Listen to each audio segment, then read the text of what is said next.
વિસાવદરમાં ગોપાલ ઇટાલિયાની જીત બાદ ભાજપના પૂર્વ કેબિનેટ મંત્રી જવાહર ચાવડા ફરી એકવાર રાજકારણમાં સક્રિય થયા છે અને હાલ બેરોજગારીના મુદ્દાને લઈને સરકાર સામે પડ્યા હોય તેવો ઘાટ સર્જાયો છે। સાથે જ તેમણે કહ્યું છે કે બસ હવે બહુ થયું, હવે વાતોથી કામ નહીં ચાલે। બેરોજગારીના મુદ્દા પર શું કહી રહ્યા છે જવાહર ચાવડા તેની વાત કરીશું આ વિડીયોમાં। વૈષ્ણવજન તો તેને કહીએ જે પીડ પરાઈ જાનાને રે। નમસ્કાર, નવજીવન ન્યૂઝમાં આપનું સ્વાગત છે। હું છું જયંત દાફડા। વિસાવદરમાં ગોપાલ ઇટાલિયાની જીત બાદ સતત જવાહર ચાવડા રાજકારણમાં સક્રિય જોવા મળી રહ્યા છે, જેને લઈને સૌરાષ્ટ્રના રાજકારણમાં ગરમાવો આવ્યો છે। જવાહર ચાવડાએ તાજેતરમાં રોજગાર સહાયતા અભિયાનની શરૂઆત કરી હતી, તેવામાં હવે ફરી એકવાર જવાહર ચાવડા બેરોજગારીને લઈને મેદાને આવ્યા છે અને છેલ્લા લાંબા સમયથી ભાજપથી નારાજ જોવા મળી રહેલા જવાહર ચાવડા બેરોજગારીના મુદ્દા પર હવે રોજગાર સહાય અભિયાનની શરૂઆત પણ કરી છે। થોડા સમય પહેલાં જવાહર ચાવડાએ પોતાના સોશિયલ મીડિયા એકાઉન્ટ પર એક વિડીયો મૂકીને પોતાના મનની વાત રજૂ કરી હતી અને આમાં તેમણે જણાવ્યું હતું કે બસ હવે બહુ થયું, વાતોથી નહીં ચાલે। શું કહી રહ્યા છે પહેલાં તો બેરોજગારીના મુદ્દા પર જવાહર ચાવડા, તેમને સાંભળીએ।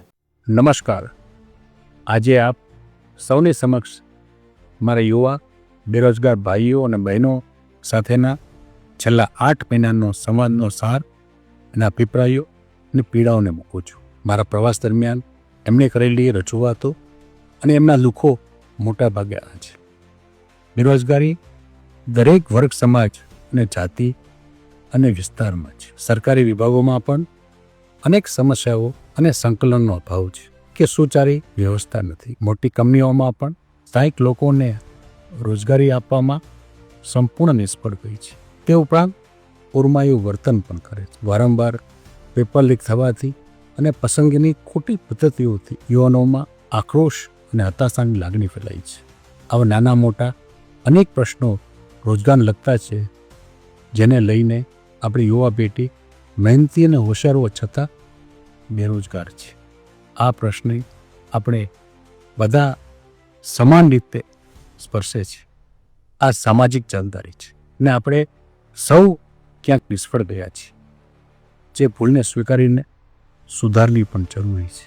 મારી આપ સૌને વિનંતી છે કે આ રોજગાર સહાયતા અભિયાન દરેક રોજગાર યુવાનોના હિતમાં હોય તો આ મુદ્દાને ગંભીરતાથી લેવો અનિવાર્ય છે। આપના પ્રતિભાવો અપેક્ષિત છે।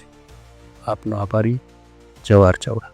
24 નવેમ્બરના રોજ જવાહર ચાવડા વધુ એક વિડીયો પોતાના ફેસબુક એકાઉન્ટ ઉપર મૂકે છે, જેમાં તેમણે બેરોજગારી, પેપર લીક મુદ્દે યુવાનો સાથે સંવાદ કરીને તેઓની પીડા વર્ણવે છે। તો સરકારી વિભાગોમાં સંકલનની અભાવ અને વ્યવસ્થાના અભાવ પર તેમણે કટાક્ષ પણ કરે છે। આ સાથે જ આપણે પણ ક્યાંક નિષ્ફળ ગયા છીએ, ભૂલો સ્વીકારવાની અને સુધારવાની પણ તેમણે સરકારને અપીલ કરે છે। અને હાલ જવાહર ચાવડા છે તે આ અભિયાન થકી જૂનાગઢ સહિત સૌરાષ્ટ્રના રાજકારણમાં ગરમાવો પણ લાવી રહ્યા છે। ઉલ્લેખનીય છે કે જવાહર ચાવડાએ શરૂ કરેલું રોજગાર અભિયાન થકી જવાહર ચાવડા 2027ની વિધાનસભાની ચૂંટણીની તૈયારી શરૂ કરી હોય તેવી પણ રાજકીય વર્તુળમાં ચર્ચા છે। અગાઉ જવાહર ચાવડાએ આમ આદમી પાર્ટીના નેતા પિયુષ પરમારની સભામાં હાજર રહ્યા હતા, ત્યારે પણ ચર્ચા જાગી હતી અને તેઓની આ હાજરીથી ભાજપ છોડીને આમ આદમી પાર્ટીમાં જોડાશે તેવી અટકળોએ પણ જોર પકડ્યું હતું, પરંતુ હજી સુધી એવી કોઈ જાહેરાત જવાહર ચાવડા દ્વારા નથી કરવામાં આવી। આ મામલે તમારો શું અભિપ્રાય છે? કોમેન્ટ બોક્સમાં જરૂરથી તમારો અભિપ્રાય જણાવજો। આ પ્રકારના સમાચાર અને અહેવાલ સાથે ફરી મળીશું। નવજીવન ન્યૂઝ સાથે જોડાયેલા રહેજો।